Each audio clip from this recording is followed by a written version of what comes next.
سبحان سرکار کو دے کر کھڑے ہو سبحان جاتے اللہ سبحان اللہ سبحان اللہ کھڑے ہو جاتے تھے. اور یہ کون بات کر رہی ہے؟ اما عائشہ صدیقہ ہے. سبحان میں نے دیکھا جب بھی حضور کے پاس فاطمہ آتی تھی. سبحان اللہ سبحان اللہ. آج شیعہ اما عائشہ کو گالیاں دیتے ہیں. میں نے کہا شرم کرو. اما عائشہ تو فاطمہ کی فضیلت کو بیان کر رہی ہے. اور اما عائشہ صدیقہ کہتی ہے حضور کی طرف چلنے میں، حضور کی طرف بات کرنے میں، حضور کی طرف بیٹھنے میں، حضور کی طرح اٹھنے میں، حضور کی طرح چلنے پھرنے اٹھنے بیٹھنے باچے میں اگر کوئی ہو بہو تھا تو بی بی فاطمہ. سبحان اللہ سبحان اللہ سبحان اللہ. بی بی فاطمہ تھی. ان کو دیکھ کر جب بھی حضور کے پاس بی بی فاطمہ آتی ہے حضور ان کو دیکھ کر کھڑے ہو جاتے. سبحان اللہ سبحان اللہ. ان کو دیکھ کر کھڑے ہو جاتے اور ان کا ہاتھ چوم کر اپنی جگہ بٹھاتے. سبحان اللہ. اور جب بھی حضور ان کے گھر جاتے تو خاتون جیسے ان کو دیکھ کر کھڑے ہو جاتے. سبحان اللہ. یہ کھڑے ہو جاتی ہے تو ان کو اپنی جگہ بٹھا دیتی. وہ فاطمہ جن کے ماں ایسی ہو، جن کے والد علی ہو، ان کی بیٹی ام کلثوم. سبحان اللہ. سبحان اللہ. اب مجھے ایک بات بتائیے، اگر آپ کی بیٹی ہو، آپ اپنی بیٹی کو دشمن کی بیٹی کو دیں گے؟ نہیں دے آپ کو کوئی دشمن ہو اس کے بیٹے کے ساتھ آپ کی بیٹی کا آپ نکاح کریں گے؟ نہیں کر. آپ اپنے اصلی طور پر کہیں گے نہیں مولانا جو ہمارا دشمن ہو ہم اس کے گھر اپنی بیٹی کیوں دیں؟ ہم اس کو نہیں دیں گے. تو یہ شیعہ کہتے ہیں حضرت علی اور عمر میں لڑائی تھی، دشمن تھے ایک دوسرے کے. میں نے کہا شرم ہونا چاہیے تمہیں بولنے سے پہلے جھوٹ. خود سیدنا عمر ابن خطاب نے حضرت علی سے کہا تھا علی میں تیری بیٹی سے نکاح کرنا چاہتا ہوں. ارے مجھے محبت ہے. سبحان اللہ. تو حضرت علی نے کہا میری بیٹی کی عمر ابھی کم ہے، عمر میں کیسے دے دوں؟ حضرت عمر ممبر پہ کھڑے ہوئے اور کہا لوگوں سنو، خدا کی عزت و جلال کی قسم میں علی کی بیٹی سے نکاح دنیا کی خواہشات کے لیے نہیں بلکہ اس لیے کرنا چاہتا ہوں. حضرت عمر کہتے ہیں میں نے اپنے کان سے سنا ہے قیامت کا دن ہوگا، ماں باپ رشتے داری ٹوٹ جائے گی، لیکن سرکار فرماتے ہیں قیامت کے دن میرا رشتہ باقی رہے گا، میرا رشتہ باقی رہے گا. عمر چاہتا اس لیے ہے کہ علی تیری بیٹی سے نکاح کر کر قیامت کے دن حضور کے رشتے کے ساتھ جڑا رہا ہوں. محبت سے سبحان اللہ. اس حدیث سے پتا چلا قیامت کے دن رشتے داری کام کریا کہ جو لوگ کہتے ہیں میں نے کہا خاموش رہے، سید کا رشتہ وہاں بھی جڑا ہوا ہے. سارے رشتے ٹوٹ جائیں گے. سرکار نے فرمایا میرے خاندان کا رشتہ قیامت میں ہی ایسے رہے گا، ٹوٹے گا نہیں ہے. تو حضرت علی نے اپنی بیٹی کا نکاح عمر سے کیا. بولنا سبحان اللہ. عمر سے کیا اور ان سے ایک بیٹا نے پیدا ہوا سیدنا زید، اور جو جوان ہونے کے بعد ان کا انتقال ہوا. میں نے کہا شرم ہونا چاہیے شیعہ، یہ تم کہتے ہو عمر میں علی میں لڑائی تھی، میں نے کہا علی نے خود اپنے بیٹے کا نکاح سیدنا عمر سے کیا ہے. محبت سے سبحان اللہ. یہ ذہن رکھا تو میں امام حسن رضی اللہ تعالیٰ عنہ کی شہادت کے بعد امام حسین کربلا میں شہید ہونا بات ختم کرنا وقت قریب آ گیا ہے. پہلے یہ تو سوچے خاندان کتنا عظیم ہو. سبحان اللہ. جس خاندان کی محبت کا اللہ قرآن میں حکم دے رہا ہے، جس خاندان کی محبت کا سرکار حدیث مبارکہ میں بار بار تاکید کر رہے ہیں، بار بار حضور صلی اللہ تعالیٰ علیہ وسلم ارشاد فرماتے ہیں کہ سنو میرے بات. سرکار فرماتے ہیں میرے بات میں تمہیں اللہ کا خوف دلاتا ہوں. سارے مسلمانوں سے مخاطب حضور نے فرمایا تھا میرے بات میرے خاندان کا ادب کرنا، میرے خاندان کی عزت کرنا، ان کو تکلیف نہیں پہنچانا. کیوں؟ جس نے انہیں تکلیف دی سرکار نے کہا اس نے مجھے تکلیف دی، اور جس نے مجھے تکلیف دی اس نے اللہ کو تکلیف پہنچائی، اور جس نے اللہ کو تکلیف پہنچائی وہ دوزخ میں جائے گا. پتہ کیا چلا؟ جہاں ہمیں نماز روزے کی بھی حفاظت کرنا ہے وہاں پر اہل بیت کی بھی تعظیم کرنا ہے، ان سے محبت بھی کرنا ہے. نماز روزہ بھی عبادت ہے تو اہل بیت کی محبت بھی عبادت ہے. محبت سے سبحان اللہ اور محبت سے مجھے سبحان اللہ. ایسا عظیم خاندان جہاں بار بار سرکار بار بار کہہ رہے ہیں میرے خاندان سے محبت کرو، میرے اہل بیت سے محبت کرو، میرے خاندان کی تعظیم کرو. بار بار حسن و حسین کا نام لے کر سرکار کہہ رہے ہیں. اور یزید کی فوج نے وہ امام حسین پاک کو شہید کیا.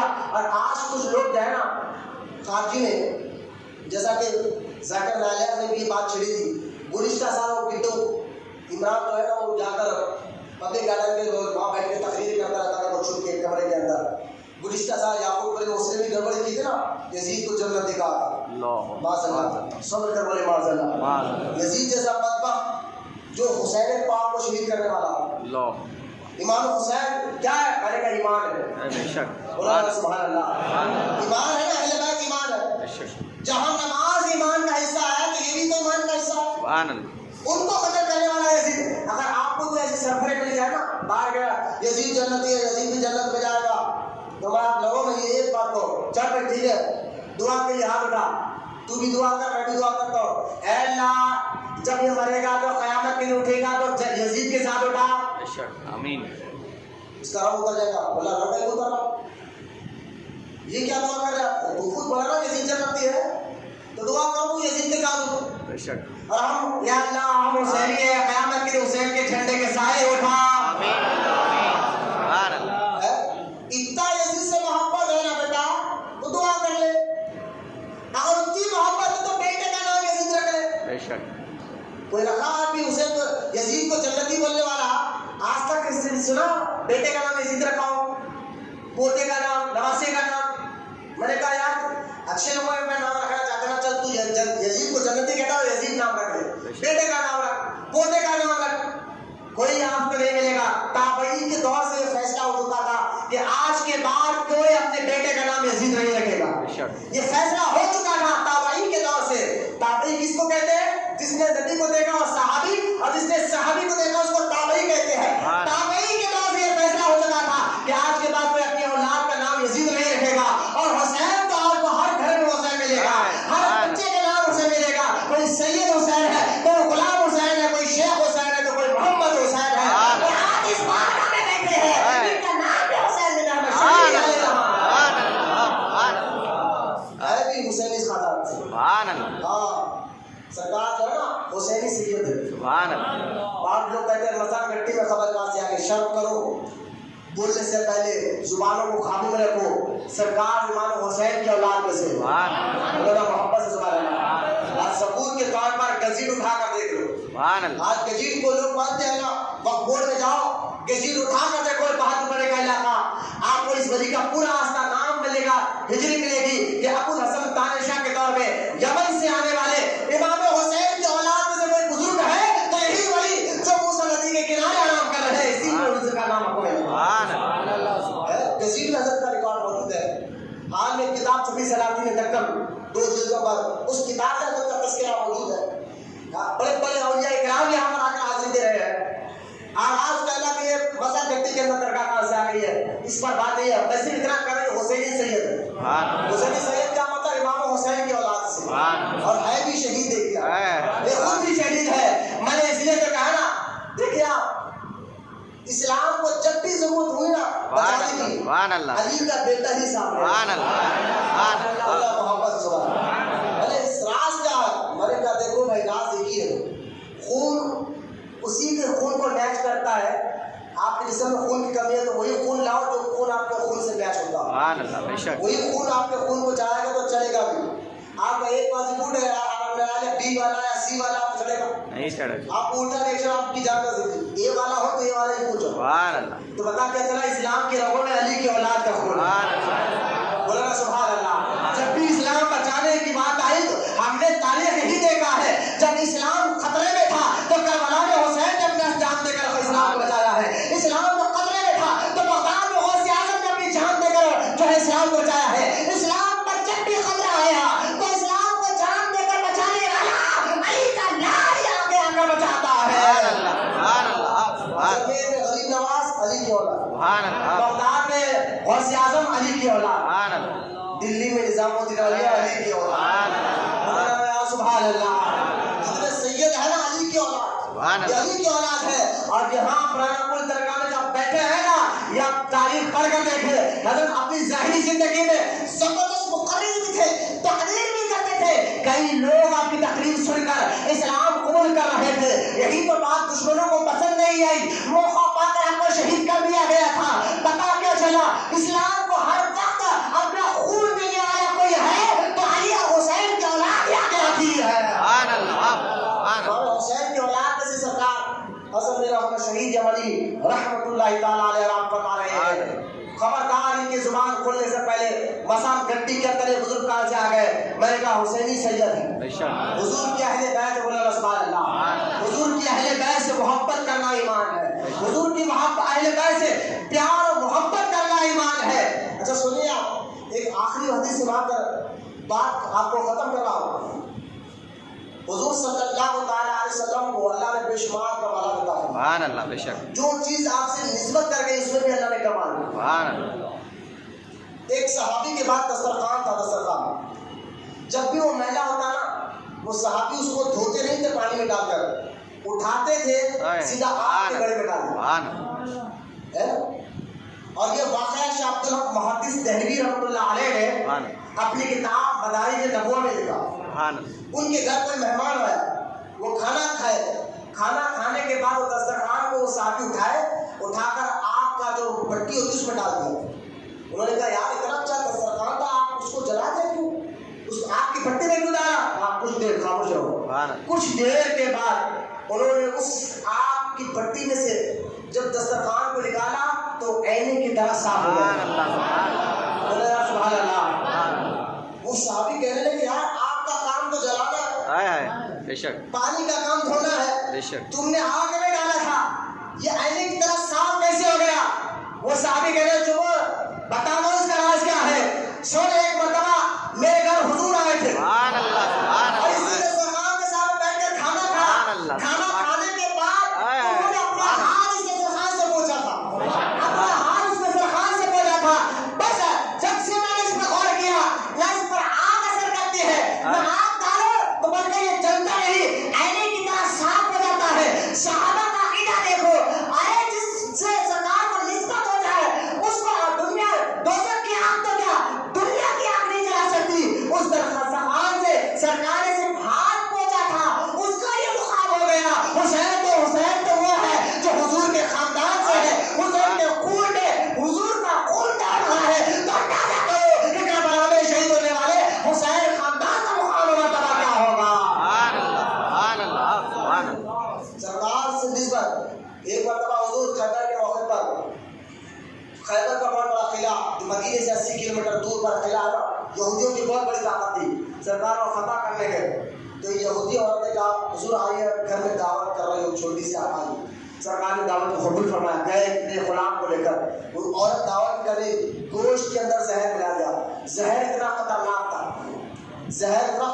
تھا, ساتھ میں ایک صحابی رسول کھائے, دیگر سی کی طرح بشیر تھا, وہ کھائے. وہ کھاتے ہی ان کو الٹی آئی خون کی, اسی وقت ان کی الٹ کر گئی. اب ان کا انتقال ہو رہا تھا. حضور نے پوچھا جب تو منہ میں گوشت کا ٹکڑا ڈالا تو انہیں پتہ چل گیا تھا کس میں زہر ہے. کہا یا رسول اللہ پتہ محسوس ہو گیا تھا اس کے اندر زہر ہے. تو سرکار نے فرمایا الٹی کیوں نہیں کی تو نے. صحابی سے پوچھا الٹی کیوں نہیں کی تو نے. کہا حضور آپ بیٹھے ہو میں الٹی کروں. کیا بات ہے یار, بڑا محبت سے سبحان اللہ. کیا ادب تھا صحابہ کا حضور کے ساتھ. میں نے کہا یہی تو میں بتانا چاہتا ہوں, اسلام جب تعلیم کی دعوت دیتا ہے اور تعظیم کی بھی دعوت دیتا ہے. خیر جان دے دی الٹی نہیں کی. کہا حضور آپ بیٹھے تھے کیسے الٹی کر دیتا. تو سرکار نے جب گوشت کا ٹکڑا منہ کو لگایا تھا نا تو گوشت بولا, گوشت بولا حضور مجھے مت کھائیے, آقا مجھ میں زہر ملا ہوا ہے. مجھے بات بتائے جانور کٹ گیا, ذبح ہو گیا, گوشت کی ٹکڑے پک گیا ہے, لیکن وہ گوشت جس میں جان نہیں ہے کٹ گیا ہے, پک گیا ہے. سرکار کی زبان اس کو لگی تو اس بے جان گوشت کے ٹکڑے میں جان آ گئی اور گوشت بولنے لگا کہ حضور مجھے مت کھائیے. گالی زبان لگنا تھا, بے جان گوشت میں جان آ گئی. اور یہ زبان کو ایک بار نہیں بار بار امام حسین اپنی زبان میں لیا ہے, اپنے منہ میں لیا ہے. حضور کی زبان کو امام حسین ایسا چوستے تھے جیسا کوئی کھجور کو چوستا ہے. محبت سے سبحان اللہ, ایسا چوستے تھے. لوگ کہتے ہیں امام حسین کی زبان میں سرکار نے زبان ڈالا, منہ میں زبان ڈالا, حسین چوس رہے, یہ کیا ہے. میں نے کہا یہ بات تو کسی اہل نظر سے, سبحان اللہ, کسی پیر کامل سے پوچھو, کسی پیر مرشد سے پوچھو جو دل پہ نظر رکھنے والا ہے, اس اہل دل سے پوچھو کہ حضور اپنی زبان حسین کے منہ میں ڈال رہے تھے تو لوگ تو یہ کہہ رہے تھے زبان چسا رہے ہیں, لیکن اہل نظر کہتے ہیں نا حسین کی روح کو طاقت دے رہے تھے, طریقت دے رہے تھے, حقیقت نواز رہے تھے, معرفت نواز رہے تھے. شریعت حقیقت طریقت معرفت سب میں کمال حضور حسین عطا فرما رہے تھے. اولاد میں، امام حسین کی اولاد میں اتنے بڑے بڑے اولیاء کاملین گزرے ہیں جو بڑی سے بڑی فوج کو چٹکیوں میں ختم کر دی. کربلا میں امام حسین بھی کیوں شہید ہوتے بھائی؟ میں نے کہا خدا کی قسم جلالی نظر ڈال دیتے تو سب مر جاتے.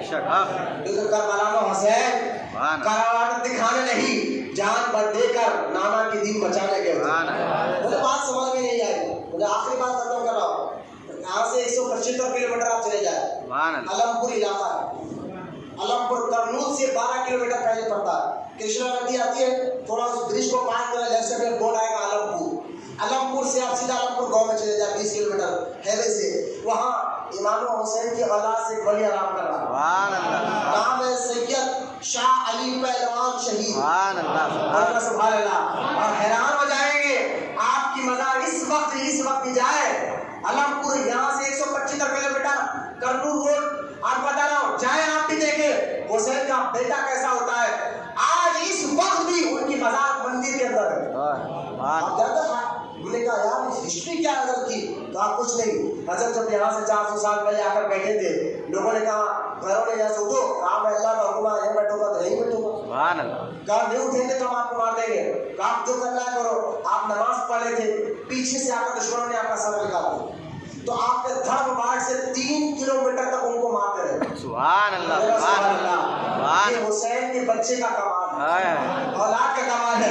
3 کلومیٹر تک سر کی مزار 3 کلومیٹر آگے ہے، دھڑ کی مزار الگ ہے. جاؤ علم پور میں دیکھو. اب جب وہ بھاگتے مندر کے اندر جا کر چھپے، حضرت نے کونی سے دیوار کو مارا. آج اس کونی کے نشان دیوار پر موجود ہے. اور اندر گھس کر سارے دشمنوں کو مارا اور وہی جسم ٹھنڈا ہوا اور آپ کی مزار آج بھی وہیں پر آرام کر رہی ہے. ایسا دکھتا ہے کہ باہر سے کوئی مندر کہلاتا ہے لیکن حضرت آرام فرما ہے. اور حسین کی اولاد ہے، جن کے بچوں میں یہ اثر ہو، جن کے بیٹوں میں ایسا اثر ہو، وہ دادا کربلا میں کیا نہیں کر سکتے.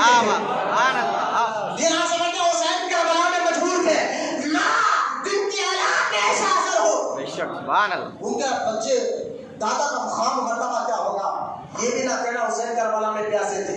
ایک قافلہ جا رہا تھا جنگل میں، وہ میدان تھا، میدان میں سفر کی جگہ تھے کربلا کا میدان، وہاں سے قافلہ جا رہا تھا. دھوپ کا معاملہ تھا. لوگ حضرت نے کہا حضرت پیاس لگی. امام حسین بیٹھے تھے، پیاس پانی بند ہو چکا تھا 7 محرم سے. پیاس لگی. روایت میں آتا ہے امام حسین نے اپنی تلوار ماری، پانی کا فوارہ نکلا. کہا جتنا پانی پینا ہے. لوگ کہتے حسین پانی کے لیے ترس رہے تھے. میں نے کہا حسین تو حسین ہے، لگنے سے 6 مہینے کے علی اصغر اگر لات مار دیتے ممبر پر بیٹھ کر کہہ رہا ہوں پانی کے چشمے بھر جاتے. لیکن حسین کربلا میں پیاسے رہی. آپ یہ نہ سمجھے کہ حسین کربلا میں پانی کے لیے ترسے ہیں، بلکہ یہ کہیے پانی جو ہے حسین کے لبوں کے لیے ترسا ہے. بات بہت دور چلے جائے گی، وقت ختم ہو گیا. انشاءاللہ اتوار کے دن صبح 10 محرم ہے، کیونکہ اب لاک ڈاؤن چل رہا ہے، آپ کو معلوم ہے سب جگہ بند ہے. لیکن الحمدللہ مختصر طور پر یہاں صبح 9 بجے سے میں نے پروگرام اتوار کے دن رکھا ہے. اگر آپ کو شوق ہے شہدائے کربلا کا ذکر سننا، انشاءاللہ یہی اتوار کو صبح 9 بجے سے انشاءاللہ اسی مسجد میں محفل ہوگی. آپ ضرور تشریف لائیں انشاءاللہ. روزہ رکھ کر وقت گزاریں اور ذکر شہدائے کربلا کا دوسرا پارٹ انشاءاللہ اللہ زندگی دیا آنے والے جمعہ میں آپ کے سامنے رکھوں گا. واقعات کربلا ہوا کیوں، اس میں ہمارے لیے کیا سبق ہے، ہم کیا کرنا چاہیے. انشاءاللہ ہم آنے والے جمعہ میں بھی یاد رکھیں گے. اتوار کے دن انشاءاللہ صبح 9 بجے سے ظہر کی نماز تک جو ہے محفل چلے گی. اس کے بعد کھانے کا انتظام ہوگا، دعا شورا بھی پڑھا جائے گی. آپ ضرور تشریف لائیں. اللہ تعالیٰ کی بارگاہ میں دعا ہے اللہ تعالیٰ تمام کو کہنے سننے سے عمل کی توفیق عطا فرمائے. جتنے لوگ بیٹھے مولا کو محب اہل بیت محب صحابہ بنا، صحابہ سے بھی محبت کرنے والا اور اہل بیت سے بھی محبت کرنے والا بنا. صحیح سنی صحیح العقیدہ کے پیچھے نماز پڑھے ان کی صحبت میں بیٹھنے والا بنا. یا رب العالمین شہدائے کربلا کی ذکر پاک کی صدقے مولا ہمارے اوپر سے مصیبتوں کو ختم فرما، پریشانیوں کو ختم فرما، اور یہ جو وائرس چلا ہے اس وائرس کو بھی ختم فرما مولا. اس بیماری میں جو لوگ مبتلا ان کو بھی صحت عطا فرما. ہم سب کی دعاؤں کو قبول فرما. ہمارے ماں باپ کی بخشش فرما، ہمارے مومنین کی بخشش فرما. یا رب العالمین ہم سب کی دعاؤں کو سرکار مدینہ علیہ الصلوۃ والسلام کے صدقے، صحابہ کے صدقے، حضور کے خاندان اہل بیت کے صدقے والا ہم سب کی دعاؤں کو قبول اور مقبول فرما. وما علینا الا البلاغ والحمد للہ رب العالمین.